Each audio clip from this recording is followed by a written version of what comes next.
Անուն Հոր եւ Որդու եւ Ոգու Սրբանեն։ Այսօրվա ավետարանական ընթերցվածը Հիսուսի մուտքը Երուսաղեմ։ Հիսուս 3 տարի քարոզեց տարբեր վայրերում։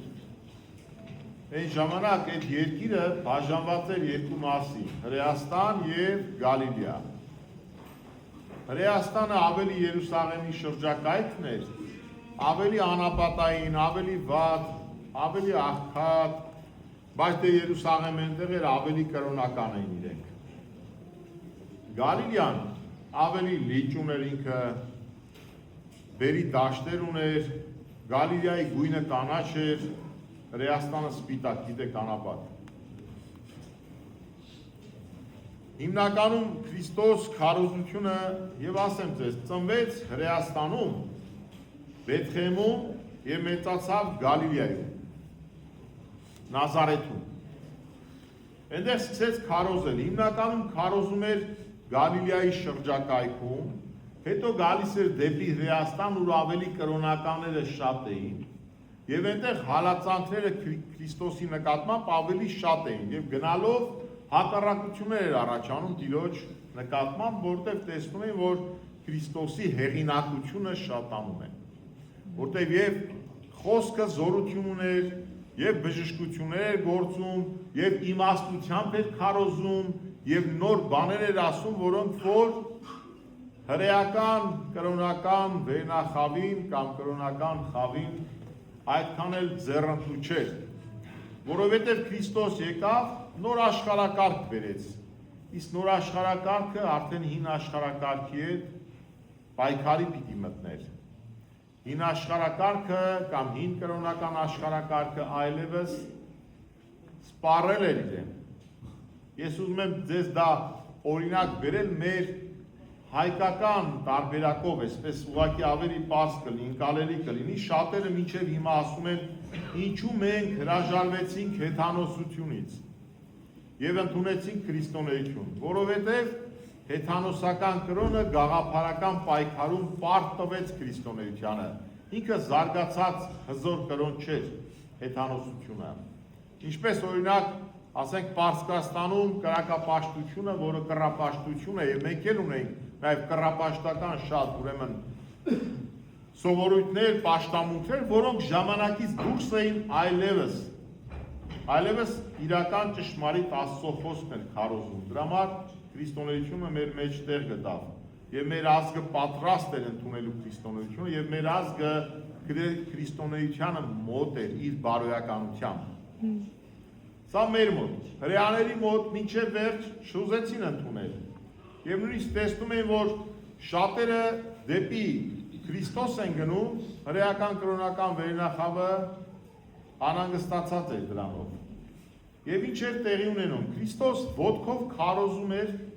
աշակերտների, առաքյալների հետ, ասենք Գալիլեայից 200 կիլոմետր ոտքով գալիս էին օրերով, ամիսներով, քարոզում էին, շրջագայություն էին անում, գալիս էին, հասնում են Երուսաղեմ,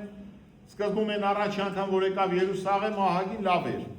այդպես կարելի ասել, կներեք, այսպես տնավարի եմ ասում դες, շատ ավելի հանգիստ էր, դեռևս շատ բաներ չէին հասկանում, դեռևս չգիտեն Քրիստոս ինչու է եկել, դեռևս ուզում էին հասկանալ, ոնց որ մեր մոտ է, չէ, աղանդավորները երբ որ լծվեցին մեր երկիր, մենք չգիտենք ովքեր են, ինչ են, նույնիսկ մենք հոգևոր ասպարեզում ենք սովորում կամ ծառայում, մենք էլ գաղափար չունենք, ժամանակ է պետք հասկանալու, ինչու են եկել, ինչ նպատակներ ունեն, վերջը սրա ուր է տանելու, հիմա մենք պարզ հասկանում ենք, չէ, մի հատ ուրիշ երկում եթե հեղափոխություն լինի, ոնց որ Հայաստանում եղավ, մենք գիտենք ինչ պիտի լինի, մենք գիտենք, որ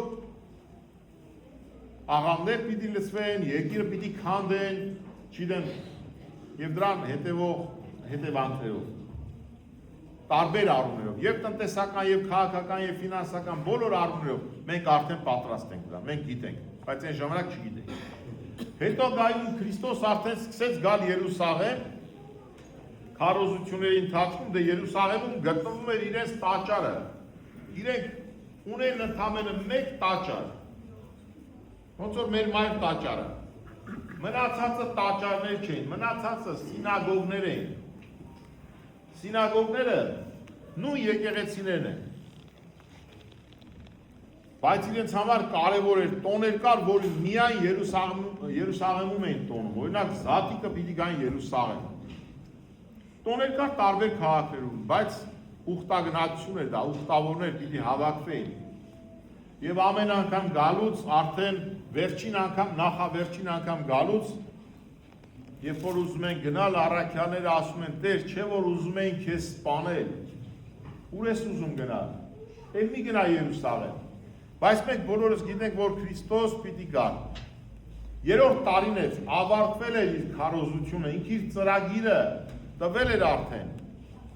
թե ինչ կերպով մարդը պիտի փրկության արժանանա։ Եվ ինչ եղավ։ Ինքը եկավ Երուսաղեմ։ Նորից հրաշքներ եղան։ Իմիջիալոց շատ ազդեցիկ հրաշք էր եղել նաև Ղազարոսի հարությունը, որին որ Քրիստոս կյանք էր տվել, 4 օրվա մահացած, գերեզմանից կանչեց, այն քարայրի պես գերեզմաներ են, հողի տակ չէ, և նա քարայրից դուրս եկավ։ Դա շատ մեծ տպավորություն էր թողել։ Եվ իրեն գալիս են Երուսաղեմ, քանի որ վերջի անգամն է, Քրիստոս ինքը գիտի, առաքյալները շատ բան չգիտեն, դեռևս չեն պատկերացնում, թե ինչ պիտի տեղի ունենա, բայց Քրիստոս իրենց նախապես քարոզությունների ընթացքում ասում էր, որ մարդու որդուն պիտի չարչարեն, պիտի խաչեն, պիտի մահանա, պիտի երրորդ օրը հարություն առնի, իհարկե առաքյալները չէին ուզում, որ նման բան լիներ։ Չէ որ իրենք հեղինակավոր վարդապետի հետ մշտապես քայլել են, եւ հեղինակավոր վարդապետի խոսքը իշխանություն ունի, եւ ինքը զորություն ունի հրաշքներ գործելու։ Իրենք չէին ուզում, կներեք, անտեր մնալ, առանց Տիրոջ, չէին ուզում։ Բայց պիտի Քրիստոս գար, անպայման պիտի խաչվեր ժողովուրդ, անպայման պիտի խաչը բարձրանար, զոհ պիտի դառնար Քրիստոս, դա պարտադիր էր։ Նույնիսկ Պետրոս առաքյալը մի անգամ խոսակցության ժամանակ ասաց, քավ լիցի Տեր, որ դու մահանաս, խաչը բարձրանաս, քավ լիցի, Աստված մի արասցե, որ նման բան լինի քեզ հետ։ Այդ ժամանակ Քրիստոս իրեն ասաց, Ետիս անցիր սատանա, այսինքն հակառակորդ, Աստծո ծրագրերին ես հակառակվում։ Ես անպայման պիտի խաչը բարձրանամ, անպայման, պիտի զոհաբերվեմ։ Եվ սա երրորդ անգամն է, գալիս են Երուսաղեմ, պատերազմներից հետո, երբ որ մարդիկ գալիս էին իրենց երկիր, հաղթակամարներ էին կառուցում, տեսել եք, այսպես կամարներ կան, մինչև հիմա կան, տարբեր երկրներում կա այդ հաղթակամարը, օրինակ Մայրաթոր Սուրբ Էջմիածնից, որ դուրս ես գալիս դեպի Վեհարան գնաս, հաղթակամար կա, այդ հաղթակամարը զորքը գալիս էր դրա տակով անցնում էր, դրա տակով անցկացնում էին գերիներին, դրա տակով անցկացնում էին իրենց բերած ունեցվածքները, ոսկին, արծաթը, զենքերը, զրահները, ավարը ինչ որ բերել էին, դա կոչվում էր հաղթական կամար կամ հաղթության կամար կամ հաղթակամար։ Եվ իրենք գալիս են սպառազինված զենքերով, ձիերով, հիմա արդեն զրահմեքենաներով ցույց են տալիս, մենք տեսել ենք նման բաներ։ Տիրոջ մուտքը ևս Երուսաղեմ կոչվում է հաղթական մուտք, բայց ոչ թե ձիու վրա այսպես ռազմական, սպառազինված, այլ խոնարհությամբ, եւ այդ մասին գրված էր, ահա քո Տերը գալիս է, Սիոնի դուստր Երուսաղեմն է։ Սիոնը Երուսաղեմի այդ բլուրները որ կա, բլուրներից ամենաբարձրն է եւ այնտեղ նստում էր կայազորը եւ ինքը հսկում էր Երուսաղեմին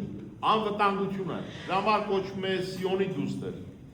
Քո Տերը գալիս է քեզ մոտ խոնարհ նստած ավանակի վրա։ Եվ ասում են դեր դիմացի գյուղն է ուղարկում իր առաքյալներին ասում գնացեք այնտեղ կապված ավանակ կտեսնեք, արձակեք եւ բերեք։ Ավանակ ձակին կապում են, որ մայրը հեռու չգնա։ Բերում են եւ ինքը նստում է ավանակի վրա։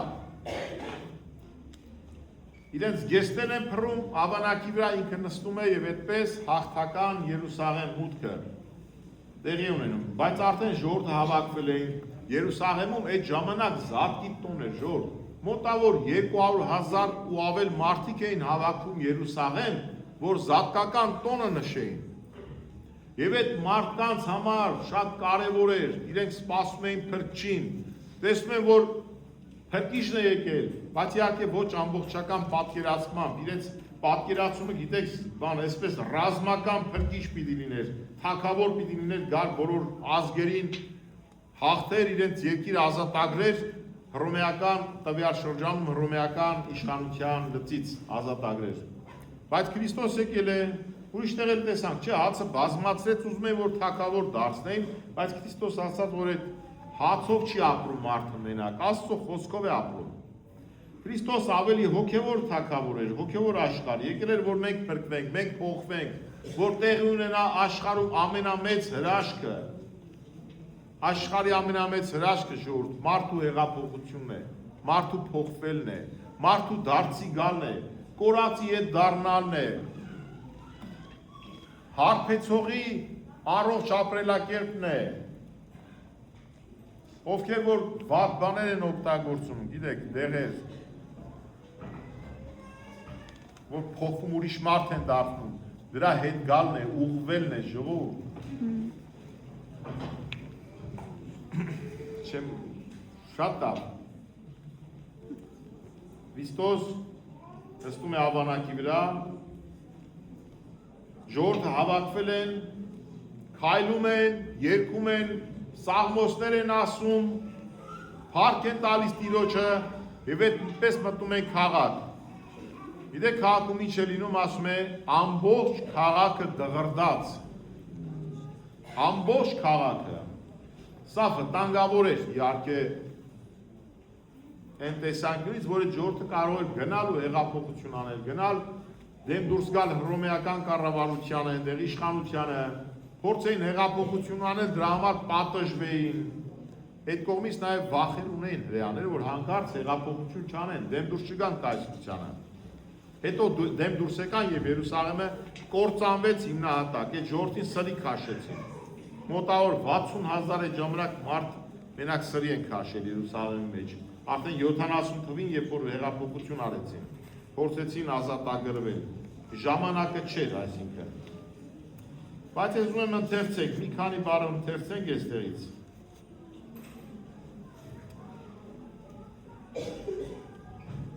Մեզ շատերը իրենց գեստները փռում էին ճանապարհին եւ ուրիշները ծառերից ճյուղեր էին կտրում ու գցում ճանապարհի վրա։ Նրանք գնում էին արջևից եւ ասում էին Օվսանա բարձրալին օրհնյալ լինի նա, որ գալիս է Տիրոջ անունով։ Այսինքն Քրիստոսի մասին է խոսքը, խոստացված Մեսիան։ Օրհնյալ լինի մեր հոր Դավթի թագավորությունը, որ գալիս է, որտեղ պատկերացնում են Դավիթի պես հզոր թագավոր պիտի գա ու ավելի հզոր մեկը պիտի գա։ Խաղաղություն երկնքում եւ փառք բարձունքներում։ Նույնն հիշում եք այս ավետիսը երբ տրվեց, երբ որ Քրիստոս ծնվեց, եւ մենք միշտ երգում ենք պատարագին ժամերգությունների ժամանակ փառքի բարձուն Աստուծո եւ երկիր խաղաղություն։ Այստեղ երկնքում խաղաղություն, փառքը բարձունքներում։ Մարդկանց մեջ հաճեց։ Եվ Հիսուս մտավ Երուսաղեմ, գնաց տաճար ու նայեց իր շուրջը ամեն ինչի վրա, որովհետև երեկոյի ժամ էր, բարձրացավ Բեթանիա 12-ի հետ։ Գնացին Բեթանիա այնտեղ մնալու։ Բայց սիրելիներ, այստեղ Մարկոս ավետարանիչը կարճ է պատմում։ Մատթեոսի մոտ մի քիչ ուրիշ է, դեռ գալիս է տաճարում վաճառ կանողներին դուրս է հանում, այսպես վտարում են։ Դա էլ է հակառակություն առաջացնում, որ Քրիստոսին արդեն պատրաստվեն բռնել, խաչել կամ սպանել։ Եվ այնտեղ երեխաները կար ասում է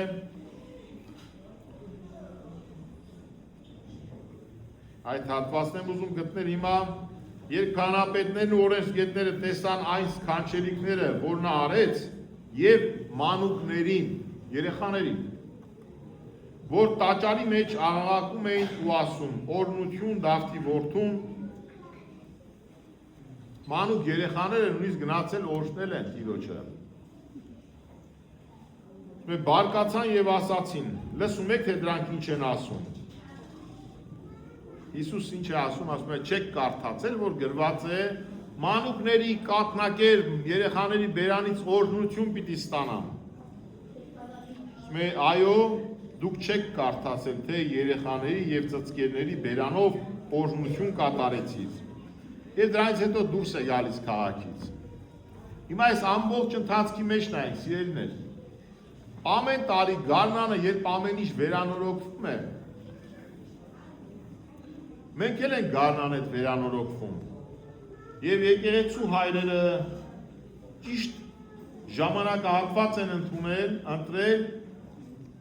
որ մեզ մոտ եւս գարնան այդ զարթոնքը բոլորս ապրենք։ Պահքի միջոցով զորանանք, պահքը կարծես թե մոտեցել է իր տրամաբանական ավարտին այս կիրակի։ Այսօր ճիշտ է, վարագույրը բացվեց, բայց վարագույրը նորից փակվելու է այսօր, եւ երեկոյան այսօր 4:30 կատարելու ենք դռն բացեքի արարողությունը։ Դուռը բացելու արարողությունը այսպես կոչվում է, որտեղ մինչ այդ դուռը փակ էր կամ վարագույրը փակ էր մեր համար։ Ճիշտ է, բացվել է որպես ծաղկազարդ, բայց դեռ պահքի մեջ ենք։ Հիմա բացվելով խորհրդանշի արդեն ավագ շաբաթվա սկիզբը։ Տիրոջ վերջին կյանքի աշխարհային վերջին շաբաթը։ Ասում է, կինը երբ ծննդաբերում է, ցավեր է ունենում, բայց երբ երեխան ծնվում է, մոռանում է երկունքի ցավերը։ Այդպես յուրաքանչյուր գործ է համարյա թե դժվարությամբ ես հասնում, բայց երբ հաջողության ես հասնում, մոռանում ես քո ապրած դժվարությունները, որ հաղթարել ես, սովը, ծանրությունը, բարդությունները։ Այդպես էլ մենք այս բարդությունը պիտի անցնենք ու Տիրոջ հարությունը նշենք, որովհետև մեծ պահքի սկզբին ասում ենք շնորհավոր բարեկենդան, բարով հասնենք սուրբ հարության։ Այնպես որ այս շաբաթը ավելի արարողությունները ավելի շատ են, այնտեղ մոմավաճառի մոտ եթե պատին նայեք, այնտեղ գրված է ժամանակացույցը ամբողջ շաբաթվա, սա տարվա միջի համեմատաբար ավելի ծանր շաբաթն է արարողությունների առումով, բայց 5 շաբթին հիմնականում ամենաայսպես ծանրաբեռնվածն է։ Եթե չկարողանաք, գոնե 5 շաբթի օրը առավոտվանից անդադ արարողություններ կան։ Երբեք գաք արարողություններ կա, բայց այնտեղ գրված է դուք ժամերը կարող եք կարդալ։ Տիրոջ վերջին ընթրիքի օրն է 5 շաբթին լինելու ուրբաթ օրը արդեն խաչելության այո կարգը պիտի կատարվի թաղման կարգ, արդեն գալիս է շաբաթ օրը երեկոյան, այսինքն ամսի 4-ի երեկոյան մենք կնշենք Տիրոջ հարությունը, որ ասում ենք զատիկ կամ մեծ զատիկ ենք ասում։ Քանի որ սա ասեմ շատ են հարցնում, սա էլ կարևոր է, սիրելիներ, կապ չունի այդ տարին ընջեցյալ ունեք թե չունեք, ձուն պարտադիր ներկում են, դա կապ չունի ննջեցյալի հետ, բոլորը ներկում են, ուզում են ննջեցյալ ունենան, նոր լինի, հին լինի, կապ չունի։ Ներկելը նշանակում է, որ Քրիստոս իր արյունը թափեց եւ փրկեց աշխարհը։ Այնպես որ անգույն ձվեր չդնեք ձեր սեղաններին, պարտադիր թող ներկված լինեն։ Ուրեմն շաբաթ երեկոյան արդեն պահքը կվերջանա, զատիկ կնշենք, Կիրակի եւս պատարակ կլինի, երկուշաբթի ննջեցյալների ամսի 6-ին ննջեցյալների պատարակ կլինի հոգեանգիստ, ամսի 7-ին էլ դե գիտեք, արդեն ապրիլի 7 է, ավետման օրն է, Աստված զորացնի ձեզ, ովքեր որ պահքի մեջ էին, ովքեր որ չէին թեկուզ կարողացան ինչ որ բաներից հրաժարվելու վատ սովորություններից, ովքեր որ չեն հարցրել այս շաբաթը եւս օգտագործեք ձեր հոգեվոր աճի համար եւ ձեզ անցյալ անգամ խոսել են նորից ժորտ պահքը որ ավարտվում է, ժորտը քչանում է պատարակներին։ Մի այսպես առանձնացրեք, ամեն շաբաթ էլ մասնակցեք պատարակների, այդ 2 ժամը կամ մի քիչ ավելը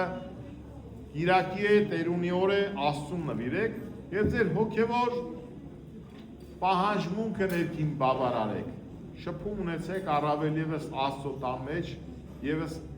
Իրոջ հետ։ Աստված զորացնի բոլորին, շնորհավոր, ծաղկազարդ Իրոջ մուտքը Երուսաղեմ, ամեն։ Եվ դու մեզ համարձակած այն բարբարով բանանց մեր կարդալս քեզ եկնավորթար երկել եւ ասել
քավիներես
Երկնավոր թագավորիչներում հարմայեց, որ նստի կարս կերով էական